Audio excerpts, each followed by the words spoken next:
ნაციონალური მოძრაობის ყოფილი იდეოლოგი მშობლიური პარტიის წინააღმდეგ და ახალი ფრონტი ცხრიანში. სააკაშვილის ფაქტორის ექსპლუატაციის გარდა დიდი ხანია ნაცმოძრაობამ არაფერი არც ისის, არც გაუკეთებია და არც პოტენციალი აქვს. წარსული როგორც კომპრომატი, ვინ ვის ჯიბეს ამოწმებს ოპოზიციაში. ხوار დაავიწყდა 14 წლის განმავლობაში ნაციონალური მოძრაობის აქტივი რომ შიერი იყო. თვითონ რამდენს იღებდა ხელფას ჯერ რუსთავი ორში და მერე მთავარში. გაერთიანებით დაწყებული დიდი დაპირისპირება, რატომ ვერ იპოვა ოპოზიციამ საერთო გადაკვეთის წერტილი. მათი გაყრაც და შეყრაც ყოველთვის იყო გარედან მოსული ინსტრუქციის შედეგი და არა მათი შინაგანი დამოკიდებულება. ახალი პროცესი თბილისსა და ვაშინგტონს შორის და ურთიერთობების გადატვირთვის ფონზე საქართველოს წინააღმდეგ გააქტიურებული NGO-ები. რა მიზანი აქვთ არასამთავრობო ორგანიზაციებს? ნომრიანი აგენტები არიან, ჩვეულებრივი მოღალატეები არიან. ერთობლივი განცხადებაზე ხელმომწერები და პასუხის გარეშე დარჩენილი კითხვები. არ ვაძლევნა ინტერვიუს, არ პასუხობ კითხვებს. NGO-ები საქართველოს წინააღმდეგ. ქვეყნის მეხსიერების საცავი და თაროები, რომელიც 10 წლეულების ისტორიას ინახავს. ინახება მარტო ათასობით არა, მილიონობით დოკუმენტი. პროფესიონალების მიერ დაცული და მომავლისთვის შენახული ისტორია. ისინი მომავალ თაობას უსაფრთხოდ და დაცულად უნახავენ ისტორიას. სოფლიო არქივების საერთაშორისო დღეს აღნიშნავს.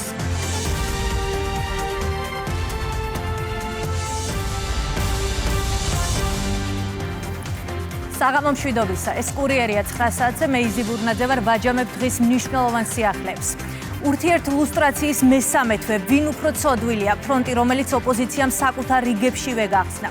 ორი ნიკა, ზურა ორი სახელით, ერთიანა, თამარი და მიშა. სტატუსების მიღმა ეს მთავარი მოქმედი პირები არიან, თუმცა დაპირისპირებულთა წრე კიდევ უფრო ვრცელია.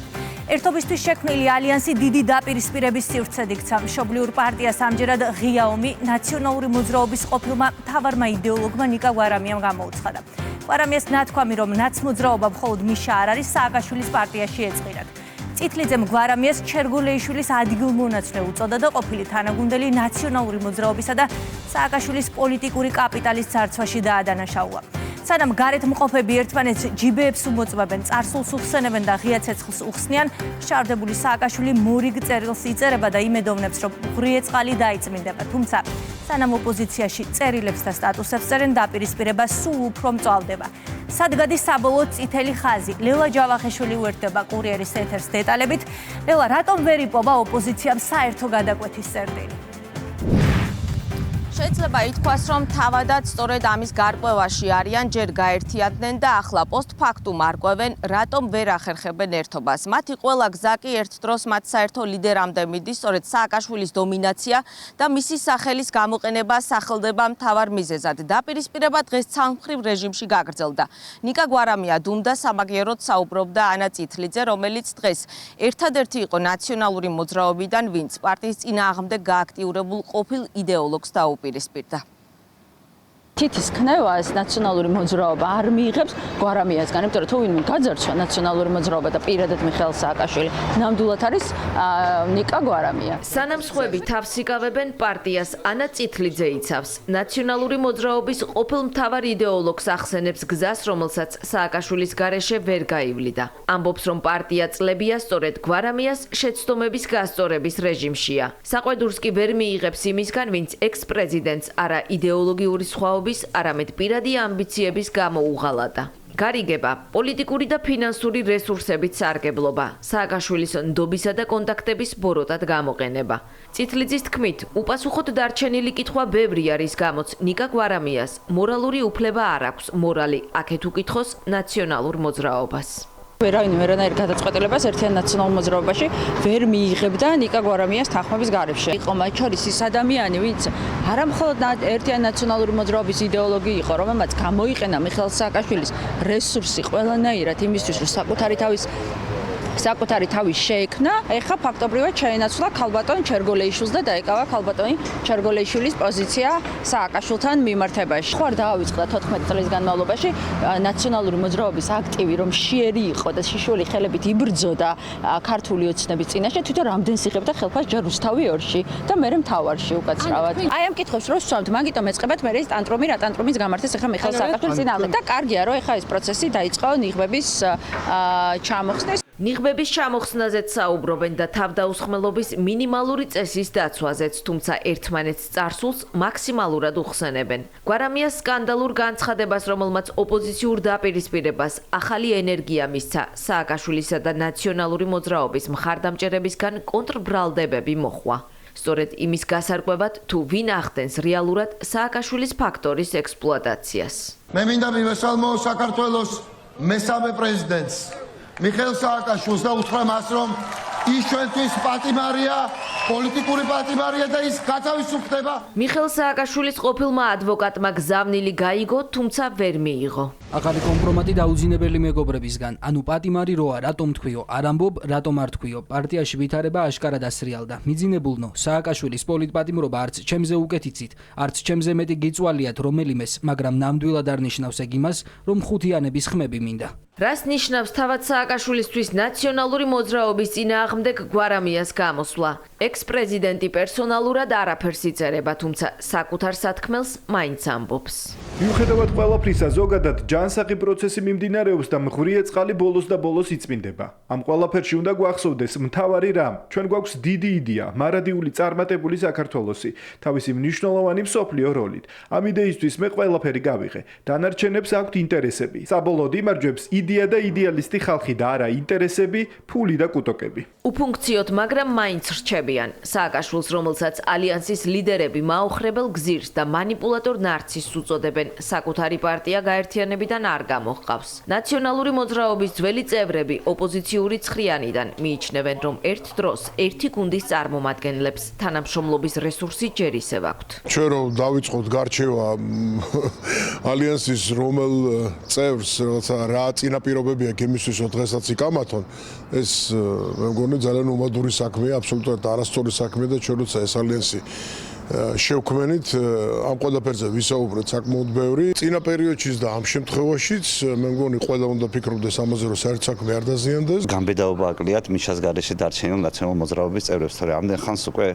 პოლიტიკურ სამარხში უნდა გაესტუმრებინათ ბატონი გვარამია. გირჩიის პოლიტიკური ძალა, რომელიც ფაქტების სააშკარაოზე გამოსვლამდე ღიად საუბრობდა გვარამია სააკაშვილის დაპირისპირებაზე. ამიტომ ახლა არაფერი უკვირთ, მათ შორის არც ნაცმოძრაობის წევრების პასიურობა. ეს არის კლასიკური ლილიპუტების ბრძოლა თავიანთ ხელმძღვანელთან. წყილს ფეხზე თუ დაისვამო, თავზე აგახო ხდებაო. აი ესე ფეხზე დაისვა მიხეილ სააკაშვილმა გვარამია წინაარჩევნებზე მარტო ანა წითლიძე არის ფაქტობრივად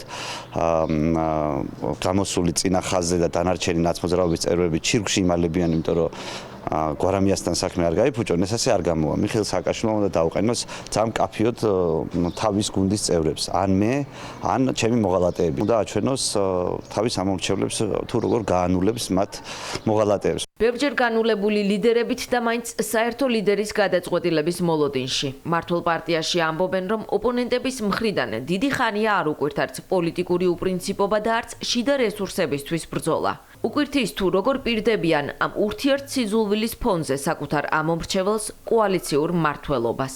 ეს კიდევ ერთხელ გვეჩვენებს ჩვენ იმას, თუ რაოდენ ყალბი იყო ის, ასე თქვათ, პროპაგანდა, რომელიც გაშლილი იყო მათ შორის არჩევნების წინ, რომ გინდა თუ არა, მხოლოდ და მხოლოდ კოალიციური მმართველობა არის გამოსავალი.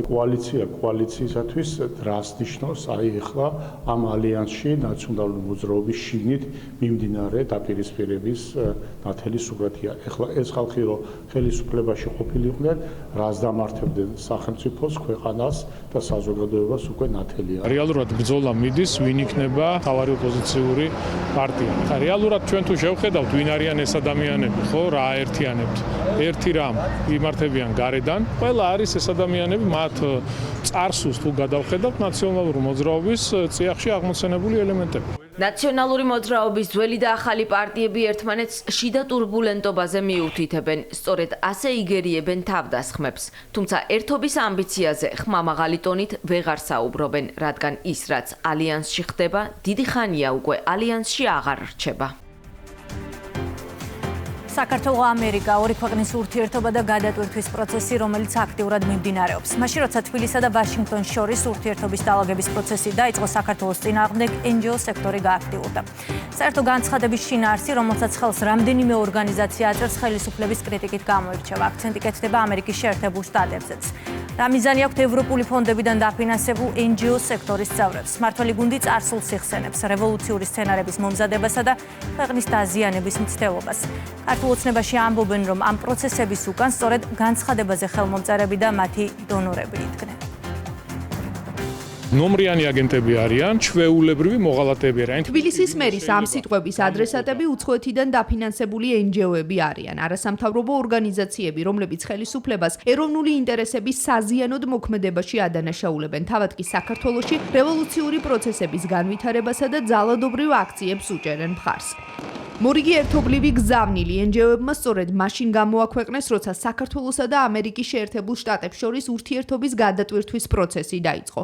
ვრცელ წერილში არასამთავრობოები მთავრობას ბრალს კონსტიტუციით გამყარებული მისწრაფებების ღალატში სდებენ. ღალატი, ქვეყნის მტრობა და ეროვნული ინტერესების დაზიანება მმართველი გუნდის თქმით იმ NGO-ების ხელწერაა, რომლებიც უკვე წლებია საქართველოში უცხო ქვეყნისა და მათი დამფინანსებლების ინტერესების გატარებას ცდილობენ. ჩვენ ხო ვიცით როგორ იქნებოდა აღნიშნული ქსელი, ასეულობით მილიონი იხარჯებოდა ქვეყანაში, რომ ამ ტიპის ორგანიზაციები შექმნილიყო. ჩვეულებრივად უცხო ქვეყნის და კონკრეტული ადამიანის ინტერესების გამტარებლები. საერთოდ ქვეყნის ინტერესებთან არანაირი თანხმედრა, არანაირი კავშირი არ ქონიათ, თუ კი ვინმე შეიძლება გამოყო და უწოდო, როგორი უნდა იყოს მოღალატე, ეს არის არასამთავრობო ორგანიზაციები და სხვა კონკრეტული პოლიტიკოსები და პოლიტიკური პარტიები, რომლებიც შემჩნეულები არიან მტრულ საქმიანობაში ქვეყანასთან მიმართებით. რა მიზანს ემსახურება მსგავსი შინაარსის განცხადების გავრცელება? ერთობლივი წერილის ავტორებთან დღეს კონკრეტული შეკითხვების დასმა ვცადეთ. ნაწილს ოფისში მივაკითხეთ, ნაწილს კი ტელეფონით დავუკავშირდით, თუმცა არასამთავრობო ორგანიზაციების წევრებმა ტრადიციულად ჩვენს შეკითხვებზე პასუხების გაცემა არ ისურვეს. თქვენი ჩაწერა მინდოდა თუ შეიძლება ერთობლივ განცხადებასთან დაკავშირებით არასამთავრობო ორგანიზაციების. რა იყო ამ განცხადების მიზანი?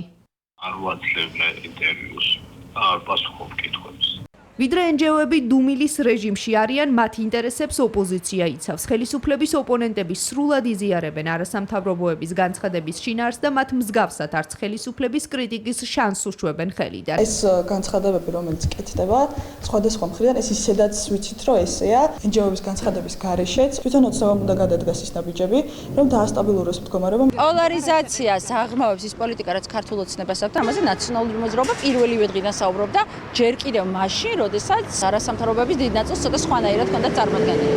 მართულ გუნდში ამბობენ, რომ ქვეყნის ეროვნულ ინტერესებს სწორედ ის NGO-ები აზიანებენ, რომლებიც უცხოეთში კარდაკარ დადიოდნენ და საქართველოს კანდიდატის სტატუსის გარეშე დატოვებას ითხოვდნენ. ქართული ოცნების თქმით, უცხოეთიდან დაფინანსებული ორგანიზაციების ერთადერთი მიზანი დღეს ქვეყნის სუვერენიტეტის დამცველი ხელისუფლების დაზიანება. ყოველი მათი ამ პარტიების ან ეგეთი ტიპის არასამთავრობო ორგანიზაციების განცხადება მაშინვე დროში ზუსტად ემთხვევა, თუ საქართველოს წინააღმდეგ რაღაც ახალი კამპანია იქნება ხოლმე წამოწყებული.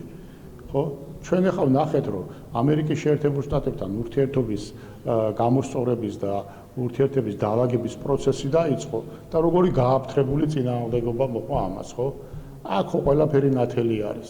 თუ რა ინტერესები ამოძრავებთ ამ არასამთავრობო ორგანიზაციების ნაწილს, ვინც დღე და ღამე სწორედ მოითხოვდნენ იმას, რომ საქართველოსთვის ხან სავიზო ლიბერალიზაციის რეჟიმი არ მიეცათ, ხან კანდიდატის სტატუსი არ მიეცათ და ასე შემდეგ. ადამიანები, რომლებიც წლებია რევოლუციური სცენარების მომზადებაში და განხორციელებაში არიან ჩართულები, დაუპირისპირდნენ სახელმწიფო ინსტიტუტებს და სახელმწიფოს ჩამოშლაზე იყვნენ ორიენტირებულები და არაერთხელ დაასმინეს საკუთარი ქვეყანა და ყველაფერი იკადრეს იმისათვის, რომ ჩვენი ქვეყნის სუვერენიტეტისთვის ძირი გამოეთხარათ.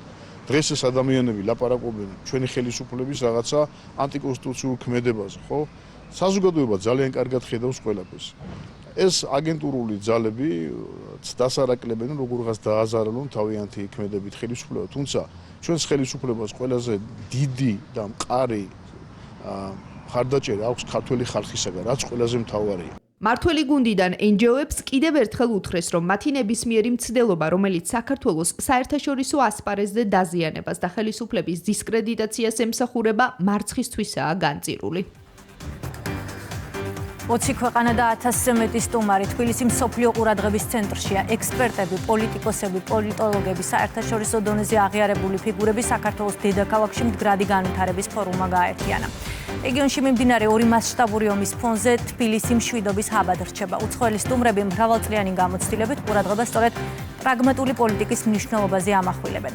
ევროპა ომის პოლიტიკას დაუბრუნდა, საქართველო კი ამ გზაზე დადგომას არ აპირებს, რაც ბიუროკრატებს არ მოსწონთ. ამ ფონზე კი უცხოელი სტუმრები ხაზგასმით აღნიშნავენ, რომ მსოფლიოში სადაც წესებზე დაფუძნებული საერთაშორისო წესრიგი დარღვეულია, სწორედ მშვიდობა შეუძლია ქვეყანა მიმზიდველი და სტაბილური გახადოს. თუ უკრაინის ომის ეს ტენდენცია გაგრძელდება, ის აუცილებლად გადაიზრდება რუსეთ-ევროპის ომში. რიჩარდ საკვა თითქმის 50 წელია ბრიტანეთის სამეცნიერო წრეებში საქმიანობს. 10 წლეულების განმავლობაში ხელმძღვანელობდა პოლიტიკურ კვლევებს, წერდა წიგნებს და აქვეყნებდა აკადემიურ ნაშრომებს, რაც მას საერთაშორისო ურთიერთობებისა და რუსეთის პოლიტიკის სფეროში ერთ-ერთ ყველაზე გამოცდილ ექსპერტად აქცევს. კენტის უნივერსიტეტის პოლიტიკისა და საერთაშორისო ურთიერთობების ემირატუს პროფესორი საქართველოში მდგრადი განვითარების ფორუმზე დასასწრებად ჩამოვიდა. კურიერთან საქართველოს მთავრობის პოლიტიკას აფასებს და თანამედროვე საგარეო ურთიერთობების მოდელად მოიხსენიებს. საქართველო ქმნის მოდელს, თუ როგორი უნდა იყოს პრაგმატული, მულტივექტორული საგარეო პოლიტიკა, რომელიც არის დაფუძნებული არა ვინმესთვის რამის თხოვნაზე, არამედ ეროვნულ პოლიტიკაზე, რაც ხალხის ინტერესებიდან გამომდინარეობს. საქართველოს მთავარი პრინციპი არის მშვიდობა, ამით თბილისი გვაჩვენებს გზას, როგორ უნდა იყო დამოუკიდებელი. ევროკავშირი კი, რომელიც მშვიდობის პროექტია, დაუბრუნდა 1940-იან წლებს, როდესაც ევროპის კონტინენტზე ბატონობდა ომის დღის წესრიგი. ისინი, ვინც ამის წინააღმდეგ მიდიან, ევროპაში არ უყვართ. საქართველოში ჩამოყალიბებული პრაგმატიზმის პოლიტიკა საგარეო კურსის საუკეთესო მოდელია კიდევ ერთი ბრიტანელი დიპლომატისთვის. იან პრაუდი ევრობიუროკრატიის მხრიდან სანქციებით შანტაჟის ფონზე ყურადღებას ოფიციალური თბილისის იმ sapasukho პოლიტიკაზე ამახვილებს, რომელიც მომავლის შექმნაზეა ორიენტირებული. საქართველო ყველაზე მნიშვნელოვან გეოპოლიტიკურ გზაჯვარედინზე მდებარეობს. ამ ვითარებაში კი ევროკავშირის, სხვათა შორის დიდი ბრიტანეთიც აქტიურად ცდილობს საქართველოს ხელისუფლებაზე ზეგავლენა სანქციების მუქარით მოახდინოს. თბილისმა აირჩია საუკეთესო გზა, ეს არის მომავალზე კონცენტრირება და საკუთარი ხალხის უსაფრთხოების დაცვა. ჩვენ კი ყველაფერი უნდა გავაკეთოთ საქართველოს გასაძლიერებლად, მიუხედავად იმისა, ვინ რას შეეცდება ამ გზაზე. ევროკავშირის ორმაგ სტანდარტზე ამახვილებს ყურადღებას ევროპარლამენტარი რութ ფირმენიხი. ის აღნიშნავს, რომ დღევანდელ მსოფლიოში საქართველოს მთავარი მიზანი არა რომელიმე პოლიტიკურ გაერთიანებაში გაწევრიანება, არამედ ეკონომიკური სიძლიერის მოპოვება უნდა გახდეს. მე დარწმუნებული ვარ, რომ საქართველოს ევროკავშირში გაწევრიანება უნდა ეკონომიკური მიზნებისთვის, თუმცა თავად ევროკავშირს საქართველოს სჭირდება იმისთვის, რომ რუსეთის ოპონენტი ძალა გაძლიერდეს, რაც ჩემი აზრით ცუდია. საქართველოს მსგავსი ქვეყნებისთვის საუკეთესო გზაა დისტანცირდეს მსგავსი პოლიტიკისგან. კონფლიქტების მიმართ ნეიტრალური პოლიტიკა არის საუკეთესო გამოსავალი ამ პოლიტიკური კონტექსტის გათვალისწინებით. განმტკიცებული სუვერენიტეტისა და დამოუკიდებლობის ფონზე განგრძობადი მშვიდობის მნიშვნელობაზე საუბრობენ ჯამელ ჰენრიქსენი და რიჩარდ მირჩინკოვიჩი. მდგრადი განვითარების ფორუმის უცხოელმა სტუმრებმა იმედი გამოთქვეს, რომ ღონისძიების შედეგები ნაყოფიერი იქნება და საქართველოს კიდევ ერთხელ მომავალ წელს ეწვევიან. დარწმუნებული ვარ, ეს ფორუმი ძალიან ნაყოფიერი იქნება და უკვე მოუთმენლად ველოდები საქართველოში კვლავ დაბრუნებას. მშვიდობა გადამწყვეტი მნიშვნელობისაა როგორც ტურიზმის, ისე ზოგადად ეკონომიკური განვითარების. მშვიდობის გარეშე ვერ იარსებებს ვერც ტურიზმი და ვერც ეკონომიკური პროგრესი. სწორედ ამიტომ ძალზე მნიშვნელოვანია, რომ სოფლიოში მშვიდობა იყოს. მდგრადი განვითარების ფორუმი, რომელიც თბილისში 3 ივნის გაიხსნა, დღეს დასრულდა. ღონისძიებამ 20 ქვეყანა და 1000-ზე მეტი მონაწილე გააერთიანა, რომელთა შორისაც მსოფლიოს წამყვანი ექსპერტები, პოლიტიკოსები და პოლიტოლოგები იყვნენ. ბრძოლა უკანონო კრიპტომაინინგის წინააღმდეგ და მასშტაბური საგამოძიებო მოქმედებების მესამე დღე მესტიის მუნიციპალიტეტში სამართალდამცველებმა ენერგორესურსებით სარგებლობის წესების დარღვევის ფაქტებზე დაწყებული გამოძიების ფარგლებში დამატებით 17 ეგრეთ წოდებული მაინერი ამოიღეს. ბოლო 3 დღის განმავლობაში კი ჯამში 212 მოწყობილობაა ამოღებული. გამოძიებით დგინდება, რომ ეგრეთ წოდებული მაინერებით ადგილობრივები დიდი რაოდენობით ელექტროენერგიის უკანონო და მართლსაწინააღმდეგო მოხმარებით ციფრული ვალუტის გენერირებას და არალეგალური შემოსავლების მიღებას სისტემატიურად ახდენდნენ. შედეგები უკვე სახეზეა, კრიპტომაინინგის წინააღმდეგ ბრძოლა კი ვიცე-პრემიერმა რამდენიმე დღის წინ დაანონსა. მამუკა მდინარაძემ დეტალურად ისაუბრა, თუ რა სახის პრობლემებს ქმნის უფასო ელექტროენერგიის არამიზნობრივად გამოყენება. ვიცე-პრემიერის განმარტებით, ხოლო 2025 წელს მესტიის მუნიციპალიტეტის მიერ ელექტროენერგიის მოხმარებამ 133 მილიონი კილოვატ-საათი შეადგინა, რაც ჯამში 15 ქალაქის წლიურ საჭიროებას აღემატება. უკანონო ბიზნეს საქმიანობის პრევენციის მიზნით მთავრობის გადაწყვეტილებით მესტიის მუნიციპალიტეტში გამრიცხველიანების პროცესი დაიწყება. ადგილობრივებისთვის ელექტროენერგია ისევ უფასო იქნება, დაწესდება სამომხმარებლო ლიმიტი. სვანეთის შემდეგ თბილისი და ადგილი, რომელიც საუკუნეების ისტორიას ინახავს, თბილისის მერიამ სიონის ღვთისმშობლის მიძინების ტაძარში სარეაბილიტაციო სამუშაოები დაიწყო. უძველეს საპატრიარქო ტაძარს ისტორიული მნიშვნელობა აქვს. სწორედ ამიტომ სპეციალისტები ძეგლის აღდგენასა და კონსერვაციაზე იზრუნებენ. მომავალ თაობებს კი უდიდესი სიწმინდე უცვლელად გადაეცემათ. პროექტის ფარგლებში ქართული ხუროთმოძღვრების ძეგლის გადახურვისა და სამრეკლოს აღდგენა იგეგმება. თბილისის სიონის ღვთისმშობლის მიძინების საპატრიარქო ტაძარი, საქართველოს ქრისტიანული კულტურის უნიკალური ცენტრი, ტაძარი, რომელიც საქართველოს ხანგრძლივი ისტორიის განმავლობაში ბევრჯერ გახდა მტრის სამიზნე, თუმცა მრავალჯერ დაზიანებისა და დარბების მიუხედავად ჩვენამდე მოვიდა როგორც ქართული ხუროთმოძღვრების გამორჩეული ძეგლი. ხარაჩოები ტაძრის გარშემო იმის მანიშნებელია, რომ რესტავრაცია უკვე დაწყებულია. არსებული მდგომარეობით რეაბილიტაცია ჩაუტარდება ტაძრის გადახურვას და სამრეკლოს.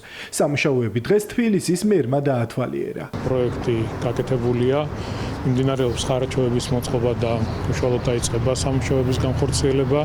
პრობლემა აქვს სახურავს, ასევე სამრეკლოს დაზიანებულია.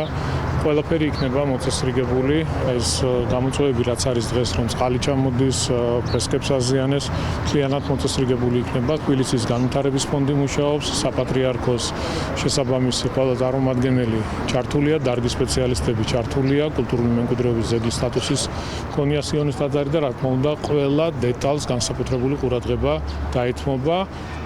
ერთ რამეს ვამბობ, რომ იქნება სრულად მოწესრიგებული, განახლებული და რეაბილიტირებული ყველაფერი. არქიტექტორ რესტავრატორი ტარიელ კიპაროიძე, რომელმაც გასული საუკუნის ბოლოს უკვე შეასრულა სიონის სარესტავრაციო აღდგენითი სამუშაოები, ტაძრისა და სამრეკლოს გადახურვაზე ახლაც იმუშავებს. გვიყვება, რომ რესტავრაცია რეაბილიტაციის პროცესი სიონის ავთენტურ იერსახეს არ შეცვლის. ძალიან დროულად ქალაქის ხელმძღვანელობა გამოიტანა დადგენილება, რომ თბილისის სიონის სახურავი შეცვლილი იქნეს უკეთეს სახურავით, ეს გახლავთ სპილენძი, შეძახიან 0.7 სისქის სპილენძი, საკმაოდ სქელი მასალა, რომელიც ჩაანაცვლებს მოთუთიებულ ამ თუნუქს, რომელიც უკვე კარგი ხანია 50 წელია და მეტი უკვე თითქმის, რაც ექსპლუატაციაში იყო.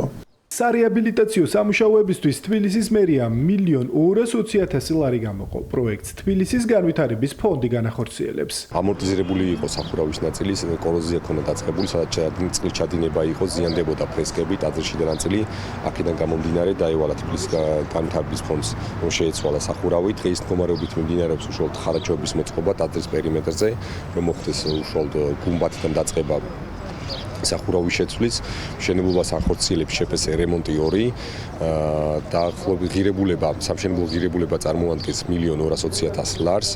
სიონის საპატრიარქო ტაძარში ინახება საქართველოს მართლმადიდებელი ეკლესიის უდიდესი სიწმინდე წმინდა ნინოს ჯვარი, ასევე წმინდა დავით გარეჯელის მიერ იერუსალიმიდან ჩამოტანილი ქვა, რომელიც ქრისტიანული გადმოცემის თანახმად სასწაულმოქმედად მიიჩნევა. ტაძარი კათოლიკოს პატრიარქების უკანასკნელი განსასვენებელი ადგილიცაა.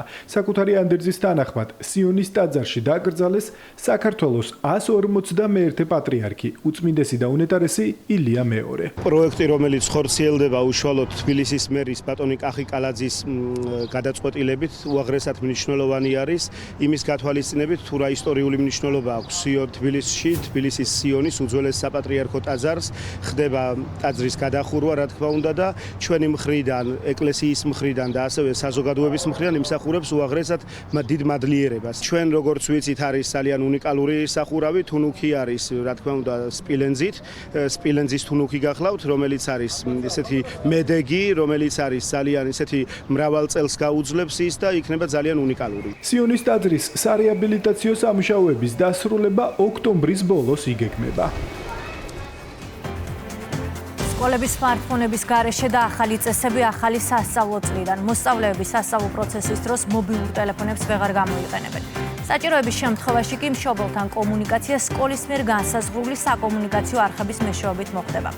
საგანმანათლებლო დაწესებულებებში სპეციალური შესანახი სათავსოები მოეწყობა, სადაც სკოლის მოსწავლეები საკუთარ ტელეფონებს, smartphone-ებსა და ჭკვიან საათებს დატოვებენ. ახალი წესი, რომელიც საქართველოში ამოქმედება, მსოფლიოს არაერთ ქვეყანაში უკვე ძალაშია. რეგულაციის მიზანი კი გაკვეთილზე მოსწავლეების ყურადღების მაქსიმალური კონცენტრირება და ჯანსაღი სოციალური გარემოს ჩამოყალიბება. ახალი რეგულაცია სკოლებში ახალი სასწავლო წლიდან ამოქმედება. სასწავლო პროცესში მობილური ტელეფონების არამიზნობრივი გამოყენება იკრძალება. მოსწავლესა და მშობელს შორის კომუნიკაცია სკოლის მიერ განსაზღვრული ოფიციალური არხებით განხორციელდება. დადებითად ვეხმაურები, იმიტომ რომ ელემენტარულად უფრო ბევრი დრო დარჩებათ ერთმანეთთან საკომუნიკაციოდ, უფრო ბევრი დრო დარჩებათ სწავლა-განათლებისთვის და უფრო მეტად განვითარდებიან. იმდენად დიდ დროს ატარებენ ტელეფონთან, რომ მართლაც ძალიან კარგი იქნება თუ კი იმ პერიოდში, რასაც სკოლაში ატარებენ, იქნებიან ტელეფონის გარეშე, ეს იქნება ერთგვარად კარგი იმისთვის, რომ რა თქმა უნდა მთელ დროს დაუთმობენ სწავლა-განათლებას. ახალი წესის თანახმად გადაცდომად ჩაითვლება არა მხოლოდ ელექტრონული საკომუნიკაციო საშუალების გამოყენება, არამედ მათი ჩართულ მდგომარეობაში ტარება და შენახვა. სკოლის ტერიტორიაზე მობილური სარგებლობისთვის უფლებამოსილი პირის წინასწარი თანხმობა იქნება საჭირო. რეგულაცია გავრცელდება საათებზეც, რომლებიც მობილურ ქსელებშია ჩართული. გადაწყვეტილება კარგია. იქიდან გამომდინარე, რომ საგაგოთლო პროცესს ტელეფონები ერთპიროვნულად რა თქმა უნდა უშლიდა ხელს. ჩართული იყო ეს ტელეფონები, მიუხედავად ჩვენი მუდმივი თხოვნისა, რომ გამართულ მდგომარეობაში ყოფილიყო გაკვეთილზე. არამიზნობრივად გამოიყენებოდა ეს ტელეფონები, იმიტომ რომ ხშირად თამაშები აქვთ ჩაწერილი და რაღაც ესეთი კოლექტიურ თამაშებსაც კი ქონდა ადგილი. ბევრად უფრო პროდუქტული გახდება საგაკვეთილო პროცესებიც და მოსწავლეების ჩართვაც და ყურადღების მიპყრობაც უფრო მარტივი იქნება. პარალელურად იმოქმედებს გამონაკლისებიც ელექტრონული მოწყობილობების გამოყენება დასაშვები იქნება სკოლის შინაგან წესით დადგენილ შემთხვევაში, მათ შორის გადაუგდებელი და საგანგებო სიტუაციების დროს, ასევე სამედიცინო ან საგანმანათლებლო მიზნებისთვის. თუმცა უფლებამოსილი პირის წინასწარი თანხმობა აუცილებელ პირობად მაინც რჩება. ახალი წესები იმოქმედებს შესვენების დროსაც. უნიშნულოვანი გადაწყვეტილება იქნა მიღებული განათლების მეცნიერების და ახალგაზრდობის სამინისტროს მიერ. წესის მიხედვით გათვალისწინებულია თითოეული მოსწავლის როგორც სამედიცინო მდგომარეობა, გადაუდებელი სიტუაციები, სსმ პირთა, შშმ პირთა, ინკლუზიური განათლების სპეციალისტთა ჩართულობა და საჭიროებები და ამ მხრივ იქნება ინდივიდუალური მიდგომა.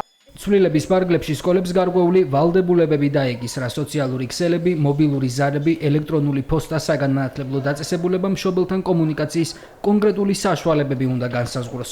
მოეწყობა სპეციალური სათავსოები, სადაც ბავშვები გაკვეთილების დაწყებამდე საკუთარ მოწყობილობებს შეინახავენ. განისაზღვრება პასუხისმგებელი პირიც, რომელიც სწავლის დასრულების შემდეგ ბავშვებს ტექნიკას დაუბრუნებს. წამყვანი ქვეყნები იყენებენ სწორედ ასეთ მიდგომას და არეგულირებენ საკომუნიკაციო საშუალებების გამოყენების წესს, რომელიც პირველ რიგში უზრუნველყოფს მაქსიმალურ ყურადღებას მოსწავლეების სასწავლო პროცესისადმი და რასაკვირველი ასევე უზრუნველყოფს გონივრულ მოხმარებას ელექტროსაკომუნიკაციო საშუალებების. სკოლებში ელექტრონული საკომუნიკაციო საშუალებების გამოყენების ახალი წესები უკვე დამტკიცებულია. მთავარ მიზნად მოსწავლეების ყურადღების კონცენტრირების გაზრდა, ბავშვებს შორის კომუნიკაციის გააქტიურება და ჯანსაღი სოციალური გარემოს შექმნა სახელდება. კაცობრიობის მეხსიერების ცოცხალი მატიანე 9 ივნისს მსოფლიო არქივების საერთაშორისო დღეს აღნიშნავს. დღეს, რომელიც გვახსენებს, რომ წარსულის გარეშე არც მომავალი არსებობს. თარიღს აღნიშნავს საქართველოს სერვისების განვითარების სააგენტოში 3 არქივი ფუნქციონირებს. საარქივო თაროები ათწლეულების ისტორიას ინახავს, როგორც ადამიანების შესახებ, ასევე ქვეყნის უახლეს წარსულს. პროფესიონალთა ჯგუფი კი თაობებს იმ დოკუმენტაციას უნახავენ, რომელიც საარქივო წიგნებშია დაცული. აქ დაფიქსირებულია ძირითადი მომენტი, რაც ადამიანისთვის მის ცხოვრების თანამგზავრია და თანყვება მთელი ცხოვრების მანძილზე და სიცოცხლის შემდეგაც. ლიდა გერლიანი ქვეყნის უახლესი წარსულის ერთ-ერთი მცველია. მისი ხელით ადამიანების ცხოვრების ყველაზე მნიშვნელოვანი ისტორიები და მთავარი თარიღები აღიბეჭდა. არქივების საცავების მრავალსართულიან თაროებზე შენახული თითოეული ფურცელი პიროვნების ისტორიაა. ყველაფერი ის, რაც დროს არ ემორჩილება და თაობიდან თაობას გადაეცემა.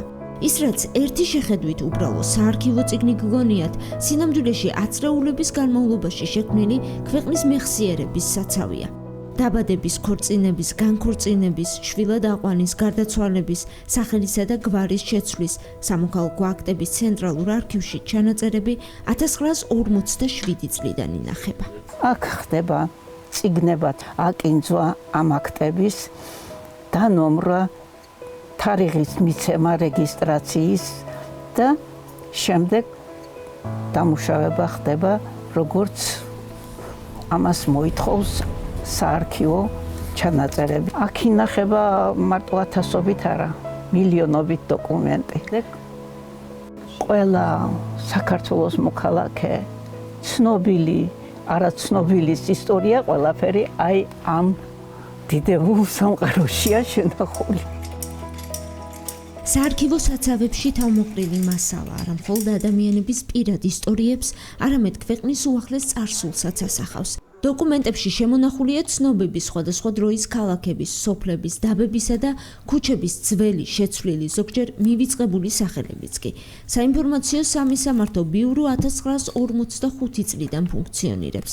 ბიუროს საცავში პიროვნებასთან დაკავშირებულ სხვადასხვა დოკუმენტთან ერთად დაცულია მოქალაქეთა სარეგისტრაციო მონაცემები. მოქალაქეს შეუძლია მიიღოს ინფორმაცია, სად არის დარეგისტრირებული, რამდენი პირადობის მოწმობა და პასპორტი აქვს აღებული.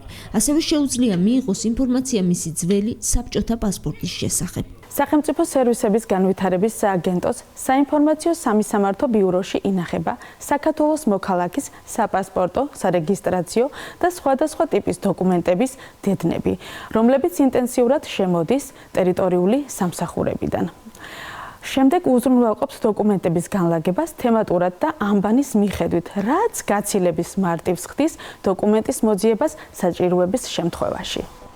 სამოქალაქო აქტების ცენტრალური არქივი, სამოქალაქო აქტების თბილისის არქივი და საინფორმაციო სამისამართო ბიურო. სახელმწიფო სერვისების განვითარების სააგენტოში 3 არქივი ფუნქციონირებს. სააგენტოში ფუნქციონირებს 3 არქივი, სადაც სხვადასხვა ასაკის პროფესიონალები მოღვაწეობენ. ისინი მომავალ თაობას უსაფრთხოდ და დაცულად უნახავენ ისტორიას, გარდა ამისა ყოველდღიურ რეჟიმში მუშაობენ იმისთვის, რომ საარქივო მასალაზე დაღწნობით არსებული დოკუმენტებიც მაქსიმალურად ზუსტი მონაცემებით იქნას გაცემული. ასე იკინძება ქვეყნის ბიოგრაფია. წლები გადის, თაობები იცვლება, მაგრამ ისტორია რჩება. პროფესიონალების მიერ საიმედოდ დაცული და მომავლისთვის შენახული, რადგან ქვეყანა მანამ არსებობს, ვიდრე მას საკუთარი წარსულის ყოველი წამი ახსოვს. ქართული კულინარიის სურნელში გახვეული რაბათის ციხე, საქართველოს უნიკალური კუთხე, სადაც ბუნება, კულტურა და გასტრონომია ერთმთლიანობას ქმნის. ისტორიულ სამცხე-ჯავახეთში გემოების თავგადასავალი და დღესასწაული დაიწყო.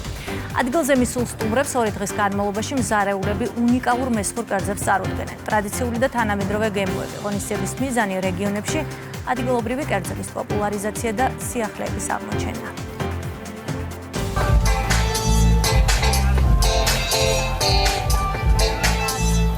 გემოფესტს ყველაზე მასშტაბურ გასტრონომიულ ფესტივალს ამჯერად სამცხე-ჯავახეთი მასპინძლობს. რაბათის ციხის მიმდებარე ტერიტორიაზე დილიდან ხალხმრავლობა.